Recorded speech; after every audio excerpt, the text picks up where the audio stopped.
দেশের জন্য কি করছি? একটা এমসি রে ভোট দিয়ে এমপি বানাইছি। শুধু কি আমি একা ভোট দিছি?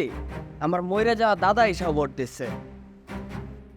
আমি জনগণের গোলামকে হুজুর হুজুর করেছি। আমি আমার ভাই বোনদেরকে মারার জন্য ট্যাক্স দিয়ে বুলেট কিনতে সাহায্য করেছি। দেশের জন্য কি করেছি? অধিকার চেয়েছি, অধিকার, কিন্তু রাজাকার হয়েছি। যারা কামলা হওয়ারও যোগ্য না তাদেরকে আমলা বানিয়েছি।